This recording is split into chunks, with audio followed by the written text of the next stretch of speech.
What's up, everybody? Welcome to IGN Game Scoop. I'm your host, Damon Hatfield. Joining me this week, Justin Davis, Scoop. Marty Sleva, Hello. Vince Ingenito, Carly Simon, superfan right here. Harley Simon, That was his second crush. superfan. First one was Chitara. We were just talking about this.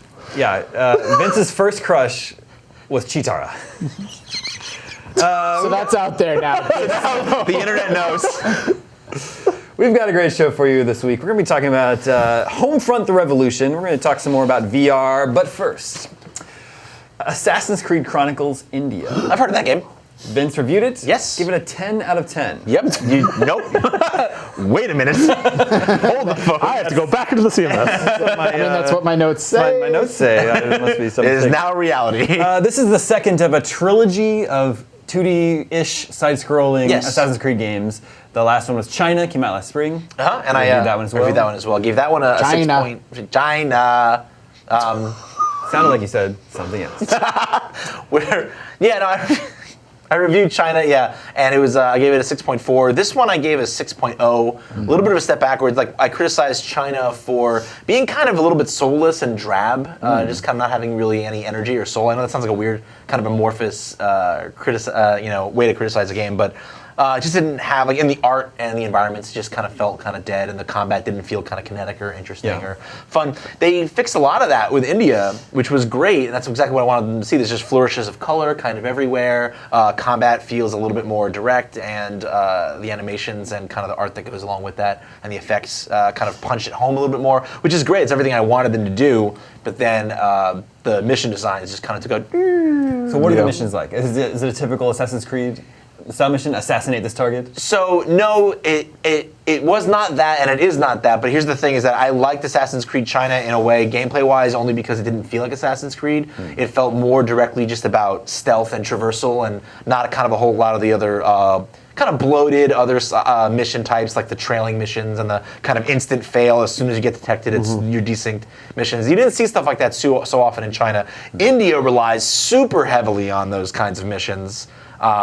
As well as a lot of kind of instant death mechanics where it's like, hey, there's a hidden tripwire here that you didn't see as you're running through this level, and now you're just dead and you have to redo the whole checkpoint all over again. Or enemies that just come along like about 3/4 of the way through the game that just hide in the same nooks you can hide in. You can't actually see them you can't see them just by looking. Like if you went into Eagle Vision, you might be able to see them. But if you don't think to stop and look in Eagle Vision, which is not something the game really trains you to do, you can just walk by like a doorway and then all of a sudden, you're dead. Just out of nowhere. So it really interrupts the rhythm of the game. Yeah, I played through all of China and a little bit of India, and I totally agree with you with the fact that the settings feel soulless, which is weird because AC games, for all of their faults, the settings are always really interesting. Yeah. It's always one of those things in those games where you can sort of just stand still and have cool things happen around you, and you can watch and be like, wow, that looks like the Caribbean, or that looks like, Victorian London. Whereas with these games, nothing is happening unless you are moving and interacting with things. Like, there are no worlds. There's really not a whole lot of, like, NPCs or anything like that. Building. Nothing like that, really. Very little. But what's nice is that at least India looks better. I mean, there's more. There's more just visually, just at a glance. You took a screenshot of one and of China and then of India, and you look at India and be like, wow, look at all this color, look at all this life. You'd at least be able to appreciate it, I think, from an art standpoint. Yeah. Whereas China just felt a little bit drab. So took a step up in the visual department, but then in terms of the gameplay, the mechanics are still sound. Like the platforming controls are still fluid, and they found they really did a surprisingly good job of taking the trappings of like a stealth game and just putting it into a 2D plane and maintaining a lot of it. So that's really cool. It's just they put you in these mission types and these environments where they find ticky-tack ways to just kill you and give you a fail instead of giving you the freedom to kind of apply those tools in interesting ways in kind of a free way. But 2D stealth has already been done masterfully in Mark of the Ninja. Yeah, exactly. Perfected. I mean, that's sort of every time I play these games, I'm like, well, what if I just went back and played Mark of the Ninja? I wonder what those guys are working on. Is that Clay? That was Clay. Well, Nell's the lead on it is at Campo Santo now. Okay. Oh, I And didn't since know then, that. Clay's done Don't Starve, which I love. Invisible Ink. It was original Incognita, it was called, but then it changed names to Invisible Ink. Yeah. And then Clay helped out a little bit with Darkest Dungeon, which is about to come out. It is so... It's a real good video. That's so good. Tuesday. Next Yep. week. Yeah. That's right. So 2 of these 2D Assassin's Creed down. Russia is still to come. Yeah, that's right. That one looks cool, and that's like the Bolshevik Revolution. That's as far ahead as any AC game has been. Well, so It's like early 1900s. Syndicate was the farthest one, so this one's even. This one's even down. further. Yeah, this is early 1900s. There's like guns and muskets. Probably a Russian dude. But when Not I'm- muskets. What? Just guns. The blunderbuss. The blunderbuss. After you've reviewed 2 of these games now and found them both okay. Yeah. Do you think there is still a good 2D Assassin's Creed like that's possible? Does that absolutely. game work in 2D? No, absolutely. Like I was, what surprised me when I played China was how well they found a way to make those kind of stealth mechanics work in 2D. I mean, like, yeah, sure, it's been done before, but kind of I think that what was really smart about the way Mark of the Ninja did it was that I don't want to say they simplified things, but they knew what to streamline and what to keep. And what would work really well in a very plain way in 2D and what wouldn't. I feel like for the most part, the AC Chronicles games feel like they're taking most of what you do in Assassin's Creed, from the double takedowns and like kind of lock picking and pocket and pickpocketing and all those different ways of blending in with the environment, causing distractions. All that stuff is there, which I think is super impressive that they were able to find a way to make that work in a 2D context. So it's totally there. Just I would say China had the level design and most of the gameplay, but kind of felt empty and soulless. And then India had more charisma, kind of more life, more color, better art, but the level designs took a turn for the worse. So I feel like if they can just get the play, the gameplay and the level designs and the mission construction from China and mix it with the art and the verve that India has, they'll have a totally good game on their hands. Maybe they'll have a 7. Maybe they'll have a 7. Maybe even higher. That'll make a good game. Also this week, Marty, you reviewed the console version of Gone Home. I did. Wow, yeah, Yeah. exciting. Finally. It's that's got been a those long time coming. Chivos. It's got Chivos now. Came out on PC in 2013. Jeez, yeah, it was weird to go. Yeah, it was early fall 2013. I went back. I was a better writer then. I've gotten significantly worse. Yeah, the game is still amazing. I gave it a 9.5 then. It was one of the Game of the Year nominees. I think the game absolutely holds up in terms of storytelling and exploration and really cool themes and a really amazing cast of characters and a world. Did you find when they ported it to console, did they keep all the ghosts that are in the house? All the ghosts. There's more ghosts. Ooh, extra 1080p, 60 frames. Haven't added. 60 spooky frames per second. Yeah, the game's great. It's out today on PS4 and Xbox One, $20. Highly recommended if you haven't played it yet on PC. Yeah. Really great game. Yeah, and the 60 frames per second is really helpful for the part where you have to shoot all the zombies. Yeah, I mean, it's with crazy. shotgun. Yeah, In you the- need in to the be really basement? precise. And I mean, this is gonna be an esport, I'm pretty sure. Yep. Yeah. So, yeah. That was a lie. It's not. Please don't tweet mean things to me about this game like everyone else has. Just play it. If you don't like it, I'm sorry. Yeah. Whatever. That game. It's a very, very cool experience. Yes. It's an awesome piece. Now, moving on to a game that's coming in the not too distant future, Homefront: The Revolution. This game's release date is May 17th, we now know. Let me gauge your interest level in Homefront: The Revolution. Yeah, I mean it's higher than I expected based on like out of all the things that it came in the sell-off from THQ. from THQ, and I'm like, man, Actually, but it changed hands more than once. Yeah, because it went from Chaos Yeah. to THQ, Right. from THQ to Crytek. Right. Crytek stopped paying people, Yeah. and so Deep Silver came in and yeah, saved them. like out of all the things from Deep Silver to rise out of the ashes of THQ, I couldn't believe that Homefront was the one. But the new one looks really cool, and I guess in its defense, Homefront, the first game, was not great, but the idea is really cool. multiplayer was really cool. It got good reviews. Yeah. It was not badly Yeah. reviewed. In my opinion, those reviews are a little overrated. I mean, I don't think it's a great or especially memorable or interesting shooter. I mean, it was also the campaign was incredibly short. Yeah. The campaign was like 3 hours long. And but what I'm getting at is the core idea of it, like America being invaded. Call of Duty's sort of touched on that a little bit, but like it's just cool. It's a neat idea for a shooter. Like Red Dawn. So Yeah. there's more room there. Like there's more juice to squeeze out. Remember at that GDC before Homefront came out, they put all those balloons in the bag, got yelled at? Yeah, I do. Don't do that again. Yeah, I played this game at PAX, and it had a lot of really interesting ideas. Like it's set in Philadelphia, and it's open world. You're collecting missions. You can go about solving problems in really different ways. You can be very stealthy. You can use the environment. It's actually There's mandatory. Cool future tech. Games have to be open world now. That's true. Yeah, yeah. It's a new law. Yeah, even puzzle games, which Thanks, doesn't make any Obama. sense. It was in the State of the Union. Yeah, it was in the STOTUS. Yeah, really interesting. You can a lot of like weapon customization. You get these little parts, and you can stick them on shotguns and rifles and everything. I think it's also coming out at a really good time. I think that May slot is what do you good. think about that? It's very smart. I think it might be. It's one of very few games we know of coming in May as of right now. Yeah, that and Mirror's Edge. Yeah, I still that's think right, Mirror's yeah. Edge is going to get delayed. Well, you were right about Tomb Raider, so I was, yeah. That's crazy. That Tomb Raider's still not out yet. yeah. But April's really busy with Dark Souls 3 and Quantum Break and Whole year's really busy now. Uncharted and Star Fox. Yeah, Uncharted, I missed it. It happened over the Christmas break that Uncharted was delayed a month. Yeah. And then I saw it referenced somewhere else, and they're like, thanks to Uncharted's delay. And I'm like, what? I think that's also going to get delayed till fall. I'm going to say every game's going to get delayed till fall because one or two of them are. and I'm gonna Uncharted, seem Uncharted. like Nostradamus. I think Uncharted is going to stick. Okay.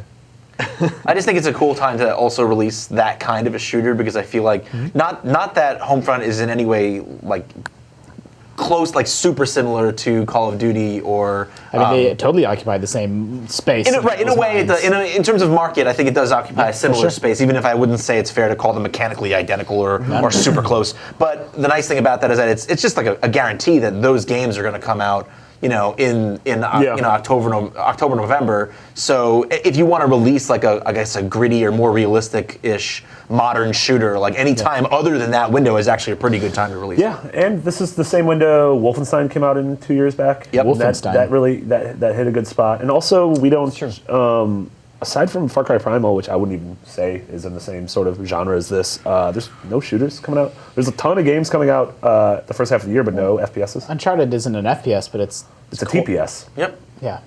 It's core gameplay loop. Core TPS mechanics. report. Yeah, that's true. Yeah, it doesn't take place in Philadelphia. What if it does, though? What if it does? Brotherly Twist? love. So in Homefront, the premise is that America has been occupied by North Korea. What do you, in a situation like that, what do you think North Korea would do with the Korean Americans? Are they occupied as well, or do they Do they get brought back into the fold? I'm just curious. Do they get a chance? Like they get maybe it's a coin flip. Hot coin flips. Coin flip? Yeah. I don't know. I think it would probably have something to do with how many generations they'd been in America. You're taking this question far too seriously. I mean, that was a really good answer. I was just actually. wondering. If you're like first generation. Yeah. Well, I thought we were theory crafting on it. That was the idea. What's going to happen to Anyang? Anyang. Were we to be occupied by North Korea, do you think our Korean food options would Ooh. I increase? do. So here's the pro and con. Right. Con, Like, we have all better personal Korean freedom food? stamped out. Yeah. Country overthrown, ran by a dictatorship. Yeah. Pro, Korean food almost undoubtedly would improve. The kimchi will Yeah. run like rivers of water. The pickle, the daikon. Homefront: The Revolution is out May 17th. Yep.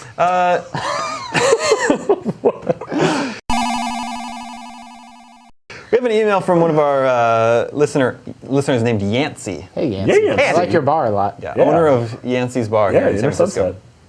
Sunset. Big fan of GameScoop. Says, hey guys, long-time listener, first-time writer. I'm writing because I just found out GameStop stores are closing all over Puerto Rico. Yeah. This for me is heartbreaking, seeing as it is my go-to store for video games. Obviously, there are other stores where I can buy games, but it is not the same. I was wondering if this is something you could talk at the show. Yeah. Part of this, I was talking. So we don't live in Puerto Rico. We don't. No, I was talking to this with Jose, who is Puerto Rican American, and he was sort of explaining that like Puerto Rico is actually in a like economic crisis now. Yeah. So this is sort of yes, GameStop is closing, but it's like a bigger thing than that. Yeah, they might actually declare bankruptcy, I Yeah. think. The whole like territory, the government. Yeah, that's not good. So yeah, I feel like it's I would say it's more of a victim of that than sort of any indication that GameStop as a whole is on the decline, even though I think GameStop as a whole is on the decline. Well, it's like we like make fun of GameStop, right? Like it's a butt of a lot of jokes, and like I just buy my games on Amazon or I buy games digitally on Steam or whatever. But it's kind of easy to forget that that's like such a first world perspective, and like for a lot of people, not that Puerto Rico is not the first world. I'm just saying that other people in first places world. Yeah. outside of the contiguous United States don't have options to like get a game the next day in the mail or like. Well, Amazon does ship to Puerto Rico. Interesting. Do they? Is it the same? Like, is it the same? Like, I know, like, I have a sister that lives in Hawaii, and like, it's just kind of a pain to get anything shipped out there, and like, it doesn't cost more; it just takes a long time. Yeah, see. I also think we just like I don't know. We have savvy tech jobs, and we live in a pretty Well, yeah. you know, very much tech-based eatable. city. That's like all people, all my buddies back in the Midwest, like they all still get games from brick and mortar. Yeah, I'm not trying to make any judgments about Puerto Rico or anything. It's really more about us. And like when I think about how I get my games and how easy it is and how fast it is, that like it's kind of easy to forget that other people have just a different experience elsewhere in the world. Also, we take it, also because of our position, we take it for granted that we can come to, like every day we wake up and we go to a place where we're surrounded by people we can speak intelligently with, like-minded people, right? And for me, I mean, I worked for GameStop, well, before it was GameStop, I worked for Electronics Boutique and then GameStop Games. and then EB Games, right, for about 8 years or so. Part-time and full-time. And for me, before they were publicly traded and before they got taken over by GameStop, honestly, the job was build community. It was talk to every person who walked in the door and make them feel like your store is a place they can go to find the people who are like them. Totally. And it's easier to find people who are like you now with the internet, I suppose, but like there's a difference between going on a message board and, typing stuff into the ether and going into a store and talking to someone who knows your name and is happy to see you and catching up with them about what you've been playing. Sure. And if you don't have that experience in your life, like in school or with your particular circle of friends, or if your family doesn't play games, that can still be a valuable, to me, I would imagine that to some young people that would still be a valuable. Yeah, no, for sure. Like in midnight launches for stuff. I have fond memories of going to Halo 2 and 3's midnight launch. Sure. Yeah, I think anytime we write about GameStop on the site, on IGN, the comments are just filled with negative things about GameStop. Yeah. Everyone loves to joke about how little they give you for trading games. Yeah. Sure. They'll sell a used new game for $3 less than its regular price. And I was front and center for all that. Yeah. But Yeah. I remember when I was growing up, Electronics Boutique, I thought that was the coolest place in the world. Yeah, totally. Every time I went to the mall, I had to go into Electronics Boutique and just like look at the new games. And the guy that worked there was like this redhead who had the most awesome 80s metal hair. It was like huge. It was like went up way over his head and then like all the way down to his butt. It was awesome. I just knew he was in some sort of like hair metal. You're like that guy's so cool. Yeah. I used to go into. I couldn't. We didn't have enough money for me to like buy a game all the time. But every once in a while, I got to go in and just pick out a game. It couldn't be like a $60 one, but like I think maybe like a Game Boy game or something like that, or like Game Gear I had when I was little. And it's like you can pick out any of these Game Gear games and buy them, and then just the agonizing decision of like. You don't have anything to base it on. You're just looking at the back of the box, hoping that it's not going to be some terrible Game Gear game. It always was. And it always was. I mean, they're all terrible. But yeah, I mean, there's a GameStop right on like Market Street, sort Huge of all of our routes home, and it's like that place is like always crowded, and there's always people on the inside. And they have a big like used game market, and a bunch of toys there, and midnight launches have lines around the block. So people do still care about it. But I wanted to point out to Yancey that Amazon does ship to Puerto Rico, and now they just announced this new Amazon Prime discount for video games. You guys hear about this? For pre-orders, right? Yeah, well, and even 2 weeks after the game. So if you're an Amazon Prime member, you get 20% off every video game That's really significant. that you pre-order, or even up to 2 weeks after the game is released. What is that? $12 off a $60 $12 I game? mean, it's awesome. $48 It's like, bucks. Yeah, Yeah. I didn't realize it was even after launch. That's kind of unbelievable. Yeah, 48 it's crazy. bucks is- So I already buy all my games through Amazon because you can just get it on day one. It's like easy. It's like on the release day, the game's just here. Yeah. Every 5 games, you get a free game. Yeah. But you were talking about it. You believe GameStop is on the decline, and like when I see stuff like this, like it's really hard to compete with. I mean, numbers Amazon. wise, it is on the decline. Like they've had to sort of pivot into instead of more traditional like games. they bought ThinkGeek, right? Isn't that right? Or they Or, either bought or partnered. Yeah. I mean, they're totally gonna double down on figuring out how to sell stuff online and compete with Amazon, but also become more of like a used. Like they're bringing back retro games like NES and SNES and Genesis games into the stores and become more of like that like kind of, I don't know, like collectors. I don't want to say pawn shop because that has a connotation to it, but that collectors be a scene filled for with collectors. old wedding rings and guns with the numbers filed off. But that's how that company, like, that's a space where Amazon can't, or it doesn't have any interest in like competing, or even like eBay. It's kind of hard to know what you're getting. Like if you are a serious collector of video games, like you kind of want to see it in person before you pull the trigger on it. And I think one of the things that's also helping them is sort of the boom in Toys to Life, from Amiibo to LEGO Dimensions to Skylanders, and like you can get those off Amazon totally, but you can't just download those on like straight to your console or anything. And they have huge. You can 3D print them. I would 3D print them. I would download a car if I could. Would you? Yeah. Would you steal a car? You wouldn't steal a car. Before we move on, real quick on this also, is that I think if they were really smart, they would double down on an idea that a lot of a lot of smaller kind of mom and pop game stores throughout like the Midwest and the center of the country more have picked up on, which is to make your store kind of like a not just a place where you buy games, but a gaming center where you go to play games and you hold events and tournaments and things like that. Like think about a lot of card shops and comic shops that a lot of the most successful ones hold game nights. Will run Warhammer campaigns or D&D campaigns or Magic tournaments, like do a draft or something. And I feel like some of the coolest mom and pop places that I saw when I drove across country when I first came out here, all the best, most successful places were actively encouraging the community, like the fighting game community, or like just different gaming communities to come in and use their space as a play space, as a tournament space, and as a place to like sit down as like kind of like almost an internet cafe and sit down and play games around and with other people. And I think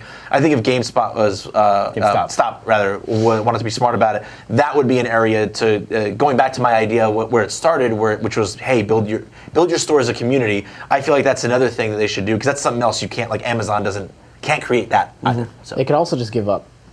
there's that option. I mean, is that an option for all of us? For being real? The only job I ever got fired from was a mom and pop game store in high school. What'd you do? There's no Pop crazy. didn't like the way you were looking at Mom? There's no dramatic story there. I was working 3 jobs at the time and I couldn't close because I had to go bartend. So let me go. I like that Justin was bartending when he was 18 years old. Yeah. Really? Yeah. Like bartending or barback? And one Bartending, time, yeah. Don't tell us where. and You one know time, it's legal. It's state by state. Oh, it was legal? Yeah. Okay. one time someone tried to ride a horse into the bar. That's true. Someone tried to ride it. I bartended at a country line dancing, like So a line good. dancing ballroom, like a bar, like a line dancing place. And a drunk cowboy tried to ride his horse into the bar. That's a true story. What year? What? I was also a time traveler. The reason I got fired from GameStop was because I got stuck in 1886. Like I couldn't all weekend. I couldn't find a way to get. They found out I was from the future and they thought I was a witch. So they fired me. People still have horses, Marty. All right, this is I'm the weirdo in this one. I'm the weirdo, guys. this is Maxim Galarno Wow. from the Great White North. What's it? Is that Canada? This makes me really Canada. uncomfortable. I think maybe. See, he says English is not his first language, so I'm guessing like Norway, Okay. Scandinavia, one of the Scandinavian places. He says, I listen/watch your show for the last 2 years. It's the first time that I have such a burning question that I need to write it to you. I seek your wisdom and knowledge, so please do not do a Luke Skywalker and just stare at me. Fucking spoilers, man. What are you talking about? That's not Luke Skywalker staring at you. It's not a spoiler for anything until you say spoilers. Right, that's true. If we would have rode right through it, it would have been fine. It's true. Do you have a B?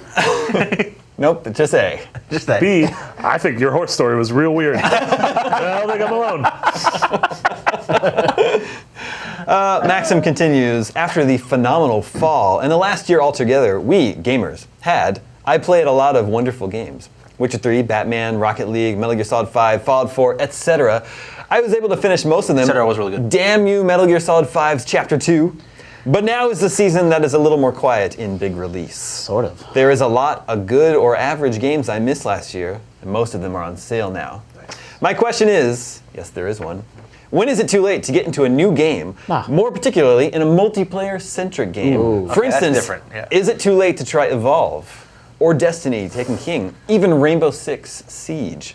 My fear is there is not enough players still playing those games, or worse, the remaining players are too hardcore. I'll be killed many times, and I'll hate my experience. What do you think? That's a pretty good question. Yeah, it's a very good question, and this is something I think about a lot in terms of MMOs. Like sometimes I've thought about like, hey, that MMO looked cool. I never got around to it. I want to try it out, but then I'm like, no, everything's been figured out. It's all math now. There's one optimal build, and I'm gonna be experimenting to figure things out for fun, and everyone's just gonna be like not inviting me to their group because I don't have what's right. I will say, I want to get back to the original question, but in response to that, I actually like MMOs when I can come into them late and the whole herd has moved on, because then there's not, like if I used to play WoW a lot and like the day an expansion came out was just a sprint to like, this dude respawns and then everyone's trying to kill him and like all the, That's like, true. it's just crowded. Like it's like going to a crowded mall before Christmas. Whereas once everybody's moved on, like I mostly play MMOs single player anyway, and then it's like just luxurious. I can go at my own pace and read the quest text. So I mean that part doesn't bother me, but In terms of online games, I mean, it's on a case-by-case basis. Destiny is still active. Oh yeah, as heck. you're totally fine with Destiny. I would not get Evolve, probably. Yeah, so the thing with Evolve is that, I mean, they're still releasing content for, new content for Evolve, so they're still supporting the game, and like, sure, the player base isn't as big as it was when the game first launched. The difficult thing is, for sure, jumping in as a new player right now, especially if you want to play on the hunter side of things, is really tough, because we're at that stage I feel like in the game of Evolve, where if you're playing online as a hunter, you've probably hunted whatever monster you're up against. You've probably hunted that monster a lot. You've worked with other teams a lot. You know exactly what those other characters in your team are supposed to be doing and what you can expect from them, and you know what you need to do. As a new player jumping in, and you've got 3 other people on your team who are just going to be, I mean, they're not going to be nasty, but they're just going to be like, brah, why don't you know what to do yet? Yeah, so you're totally right. There's 3 things here. There's the player base, and there's actually resources. If you just Google, like, Steam players or whatever, you can find places that track how many people are playing a game. Like, is there 3,000 people playing Evolve a day, 30,000, 300,000? Like, you can see that resource. So if you're playing on PC, at least, that's one thing that you can sort of solve with some resources. Is the competitive, game going to be way too? You're just going to get smoked.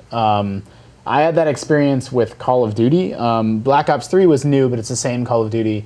And I haven't played Call of Duty seriously since 5 years, probably whenever Black Ops 2 came out. And I just couldn't, I haven't played since there was Pick 10, so I didn't know what was going on with that. Right. I didn't know, it wasn't fun. I went 2-20, and I'm not a terrible shooter player, but that was just the playing field that I'm not used to. And it just wasn't. I played 4 or 5 matches, got completely smoked, and I'm like, I don't think I can play this anymore. It's this thing that people that's the only thing they play, and that's who I matched up against, and it just wasn't fun. Then there's the cooperative side of it, like you were saying. You run into that with something like a MOBA. You rely so much on your teammates that if one guy's like, this is my first game ever, what are the buttons? You're just going to be booted. That no one wants to spend an hour getting drugged down by a teammate that can't pull their weight. Right. So yeah, it's tough. I mean, that said, I think Evolve is a fantastic game. I reviewed that last year, and I think it's excellent. I think it's worth people's time. It's worth people's money. The DLC is kind of absurdly expensive, but even if you just get into the core game, it's a lot of fun and it's worth climbing the mountain for, in my opinion. But I always feel like, if you just want to jump in and have a good time right away, I don't feel like jumping into an intense multiplayer game like that late in its life is going to be the right thing for you, because you're probably going to spend a lot of time losing and for a while until you get good. And for some people, that's part of the fun. I enjoy the climb of that mountain. I enjoy getting in and getting my face kind of torn up until I start to learn and improve incrementally, and then it feels good when I start winning and doing better. But for some people, they want to jump in and they want their skills from one game to transfer right over. And when a game has been out and developed, the meta has developed for a while, I think it's tough, and you're just going to be frustrated. I will say, if Maxim's looking for a specific suggestion,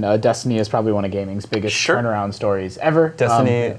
Or I was also going to say, as far as multiplayer games go, probably Star Wars Battlefront is very easy to just jump into. Battlefront's very casual, both from a design mechanical standpoint, and I suspect its player base. I actually don't know if this is true. I'd love to find some way to find this out. But I tear shit up in Battlefront. I'm really good at it, and I don't think it is that I'm really good at it. I think it's just there's way more people in those matches. They're like, yeah, I like Star Wars. I'll buy this game, compared to Call of Duty, where it's people buying it because it's Call of Duty and they love it and they know it. And I suspect that Battlefront is a little bit more casual audience, which lets me succeed. They have a great television commercial campaign that just shows people jumping into X-Wings, and they're like, oh, that looks like a lot of fun. I totally do.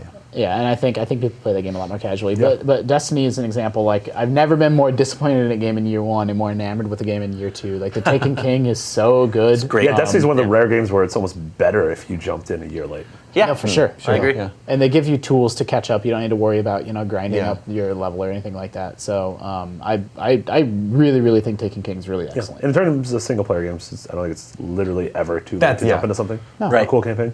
Cool campaign's a cool campaign. Yeah, I mean, there's definitely games It's a that... Miyamoto quote. Yeah. A cool campaign is a cool campaign, but a cool campaign is a cool campaign. I don't know Japanese. I think I might have messed that one up.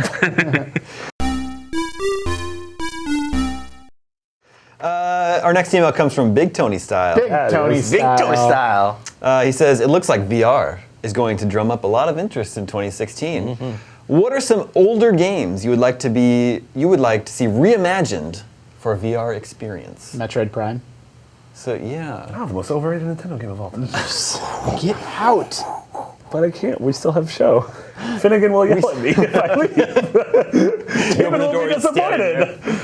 Pong. Older Pong. I mean, I could see ping pong working in. No, you want to know what? You know what I would love to see? Not even joking. Is Myst. I would love to see a VR. This would be cool. A fully 3D realized version of that world. Some people in the office are playing The Witness. I hope that's okay to say. I said it. I'll bleep it out if I have to.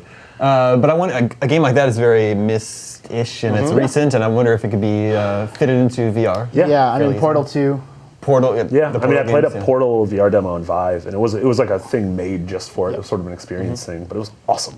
People will figure out eventually long term first-person shooters in VR. I mean, Valkyrie, like there's already some games kind of doing it, but in the meantime, while we're really sort of figuring out what works and doesn't work, stuff that doesn't really require that twitch, you have to make a decision or do something right this second. Like where you can just kind of look around and ponder the environment, like a Portal Myst style game would be really great. And also, like even for shooters though, like it's a matter of them. So the way you think of VR is, I think in the ideal sense, is not that it replaces the right analog stick, but that it's like there's moving with the left, there's you can do something new with shooting, the right analog stick. Right, exactly. There's shooting with, but I would say that maybe there's aiming with the right, and then then the VR is just looking, and that can work if you design it the right way. So that's so important. You just touched on something that I don't think people that if you haven't played VR, I don't think people understand.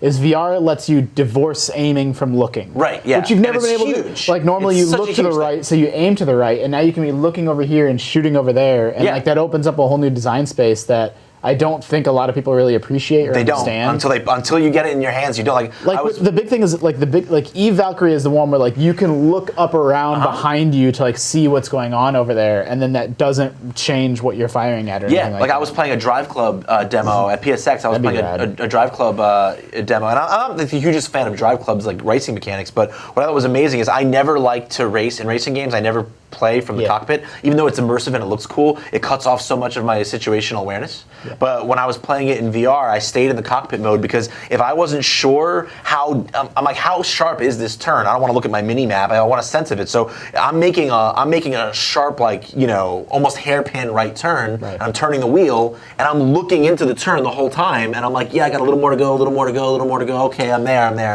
And that's like you can't do that without VR. But not to get sidetracked. My original point was that. I've played kind of like a version of Half-Life 2 that was kind of... Kluge VR. Yeah, exactly. And I did that on Oculus. And you could tell the game wasn't originally designed that way. But I feel like even based on that, what the main thing there is like rendering more of an arm and a hand so that if I'm looking this way while I'm shooting that way, the arm and stuff, that all looks right. But other than that, it was totally functional. It didn't disrupt my ability to play a first-person shooter in that sense at all. And that just Half-Life 2 happens to have this amazing world that's really great to experience in that way. So it can totally be figured out. Yeah, it's interesting that you mentioned Metroid Prime because Nintendo's been very quiet on VR. I feel like they haven't really addressed it at all. Yeah, completely absentee. But I wonder about something like Mario 64. Yeah. Like a 3D platformer, like that. I think everyone always immediately goes to first-person games, and I think third-person because we know games that there are 3D platformers coming. Yeah, Lucky's Tale is launching. Comes bundled with Oculus, which is a 3D platform. A 3D Mario platformer. I mean, I think I could absolutely see playing through Mario 64 or Sunshine or even Galaxy in that, where your head is sort of the camera. Your vision is the camera, and one of the coolest things about VR to me is being able to sort of like. When I was playing the Vive, the world sort of becomes a diorama, and like there was one where I'm standing up and looking down at something, and it's like you have a God's eye view of it. But if you like get down on the floor, like you're right down there with it. And so I'm thinking of stuff like SimCity, to where like you build a city, you're viewing it from a tactical, the strategic simulation from up top, and then you sort of just like lay down on your carpet and you're like in the city. You're like looking at stuff and looking at what's happening to people. And I think it's really cool. And I played Rez on PSVR, and that worked perfectly. Like I want to see stuff like weird stuff. Like I want to see like what a Parappa the Rapper game looks like in VR, or like Katamari Damacy. So something occurred to me today that I hadn't thought of before. Card games like Hearthstone or Magic the Gathering in VR. Yeah.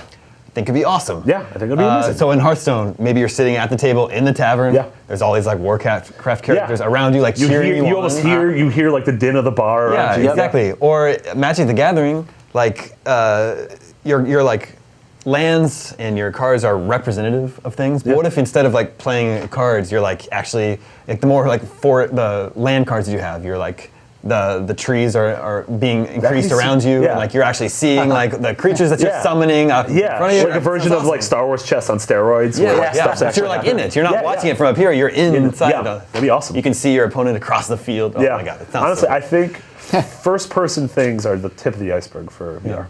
I do think there's the most upside there. Like Super Mario 64 in VR would be really cool, but I don't think it's that different than just being super close to your television, except the motion tracking. That's why I think first person, like the racing, like I feel like it changes the way a racing game is experienced in a way that I don't think it does for third person stuff. But I still think that I think you're right about SimCity and card games and a lot of that other stuff. There is a lot of upside in a lot of different genres for sure. Yeah, we did it. Yeah. Tetris. So I was thinking Tetris. Blocks are just coming. So no, I played it. What? VR Tetris? Super It's called Hypercube? Super Hypercube. I didn't get a chance to write the piece I wanted to write about it after PSX because other things kind of took me away from it. But I could not. They had to pry me away from Polytron's, like literally, like so Polytron's new VR game, Super Hypercube. Yeah, they had to pull me away from it. And so what it is, I want to tell you about this real quick. So. Think about the 30 seconds of fun that is, well, that's not even, it's like 2 seconds of fun is Tetris, right? Where you get a new block, and then you figure out where that block goes and you drop it. That's the 2 seconds of fun of Tetris, and you get this good feeling of, I put the right thing in the right place. Yeah. Awesome, I feel good. So they take that, and basically you've got the cube is in front of you, and it starts as just a square, and there's a wall that you're coming up towards that has a gap in it that is a certain shape, and you have to rotate this polygonal shape to fit that profile to make it through. So it starts, you're just putting a square through a square, nice and easy. But then every time you go through a peg, something gets added on to that. So now it becomes a tetrad, or it becomes all these other elaborate shapes. You have to find the way to rotate it. The trick about it from the VR perspective is that the thing eventually becomes big enough that you can't see the wall and the hole that's in it. So you end up looking around the shape, or having to rotate the shape so you can see it. Weird. And, it's almost like those Japanese game shows where like you have to like conform your body because that wall is moving towards you. Yeah, I mean, I just like the idea that starts as something that you could do in non-VR. Like you could rotate a shape with, but you need that VR element to eventually look around the thing that's obscuring your view and get your body involved in a way that feels natural and not tacked on. And they just, they nailed the feel of it. Every time you drop one of those blocks through perfectly, it just gives you this very tactile feel. And they even, another nice little touch is they go so far as to render the controller, the PS4 controller, in a weird like Tron-like wireframe in the game, and the PS camera tracks the light bar for it, so you see like a kind of a techno light wave version of your controller in the game space as you're manipulating it. So it's pretty neat. VR is going to be so cool. It is going to be really cool. I'm excited. It is definitely exciting.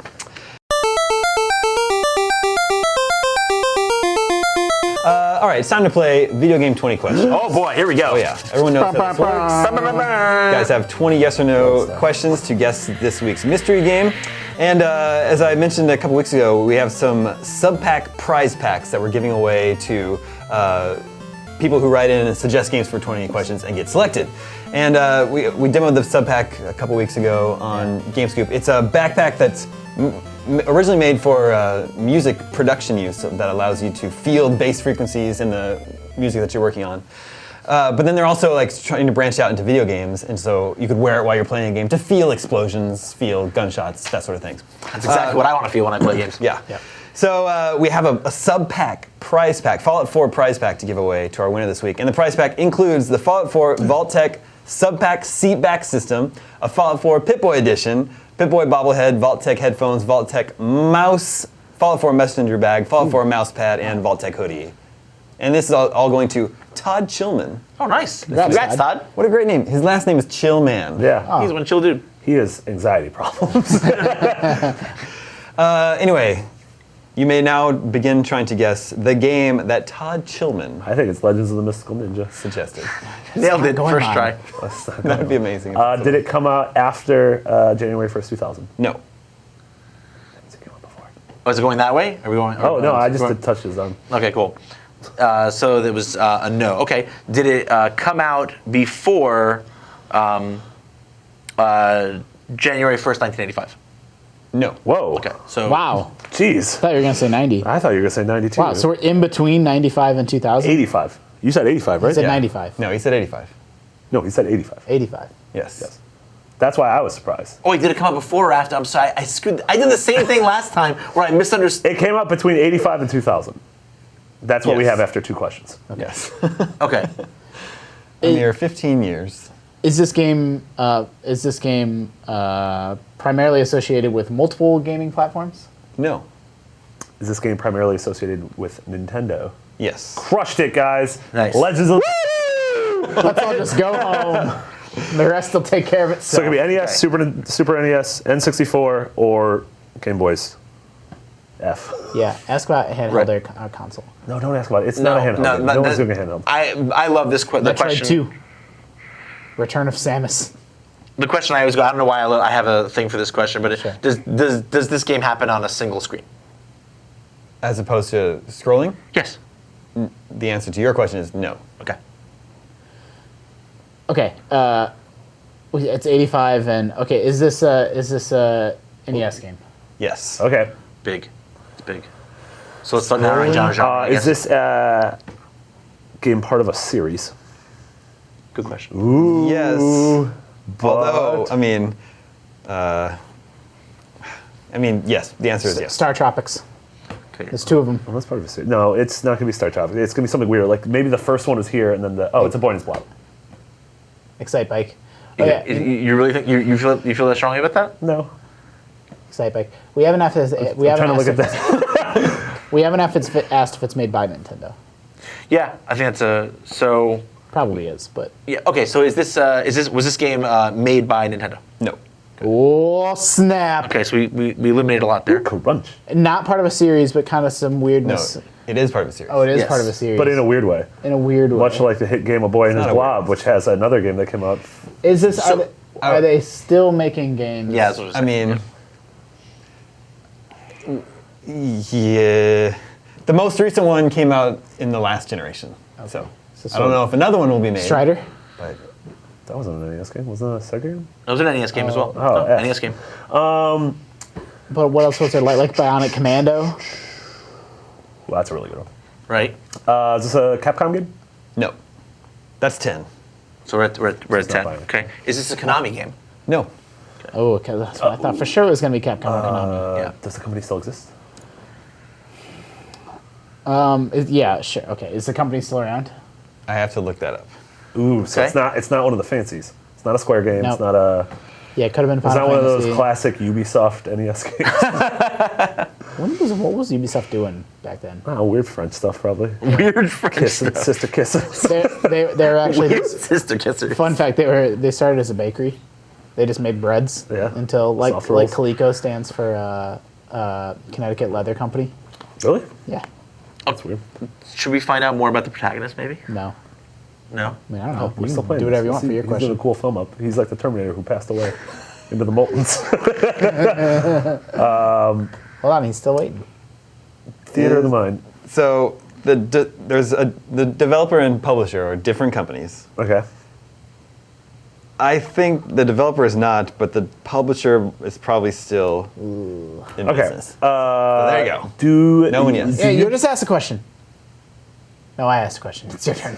Never mind. do you play as a? You gave me the worst look. Do you play as a human? Yes. Okay. Are you a boy? Are you a sister kisser? You a French It's a sister kisser. scrolling NES game where you play as a human, not made by Nintendo. Monster Boy. sort of a series. It is a series.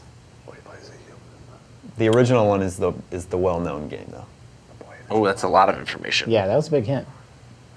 Damon's a benevolent god. I'm still trying to think. Does the main character shoot? Yes. Pew pew pew pew. I'm at a complete loss.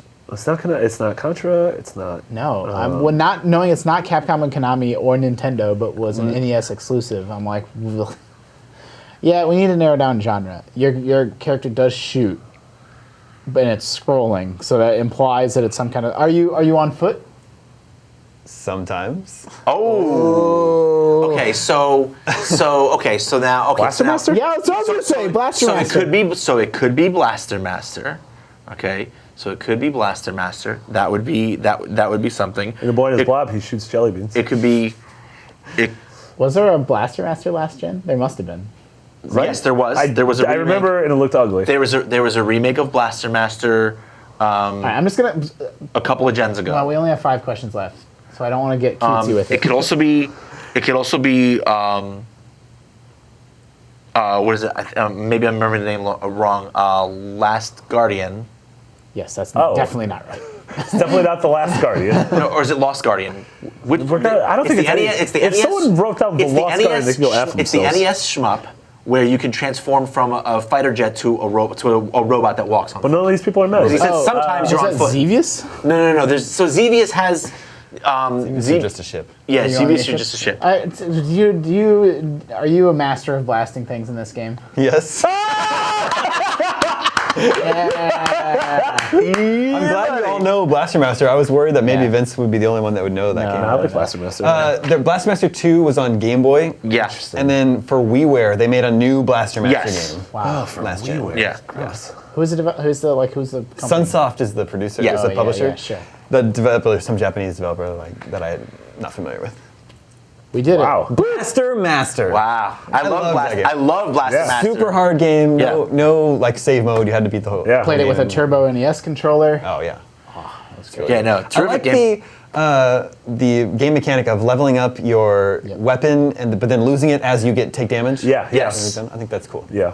Yeah, and also just the idea that, like, when you look back and think about how they had to design levels so that you would have these two entities that can work in, like, well, one of them can work independently of the other. Like, you can get out as a person and then have, so there's side-scrolling areas that have to be designed only for the vehicle. For the vehicle, and then other ones that are supposed to be designed for you to traverse on foot. Yeah. And then there's these separate dungeon areas that are only on foot that are top down, Yeah. kind of. So Blaster yeah, Master's dope. yeah, such a dope design. Like, And actually, the one for WiiWare was actually cool.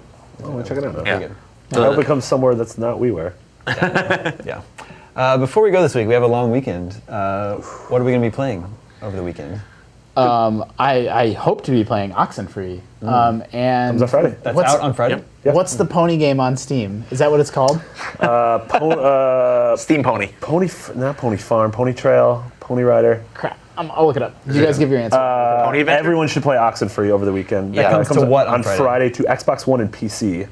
It's a short Weird 5 for it hour. to come out on a Friday. Yeah, super weird for it to come out on a Friday. It's really great adventure game. Amazing story. It's like Freaks and Geeks meets Lost meets Poltergeist. X-Files? Really good. Meets, Amazing. got a little bit of X-Files in it. Yeah, and we have a couple. Review You've already games. played that, so what are you going to play this weekend? We have a couple review games, stuff that I've talked about probably on this show 1,000 times that I'm going to play. Pony Island, by the way. Pony Pony Island is the name of the game. Yep. First I hear person, that's good. cool things that are coming out in the next month. I'm gonna be playing a mix of Nuclear Throne since that's my crack now and I can't quit it. So I like Nuclear crack? Throne a lot. Is Yep. it only on? No. Is it only on Steam? Do you know what you just said, by the No, I way? said Did you just... that's my crack now. I said. Oh, I thought you said my Crackdown. I was like, No. Like, that's my crack now. Yeah, go for it. yeah. Is it only on Steam? Oh no! You get that's on Vita and PS4. Oh, okay. Yeah. Because I played it on Steam yesterday, and I was like, "This is awesome. I would really prefer to use a controller." No, I crack out on that on my Vita on the train every day. He I'm said just crack like- out. Yeah. You can I probably, you can thought probably- you said he Krakow. Do you It's like still the have your hit Polish 360? city. Yeah. If you still have your 360, I play most Steam games by plugging my Xbox 360 into my computer. And on your playing games. Mac.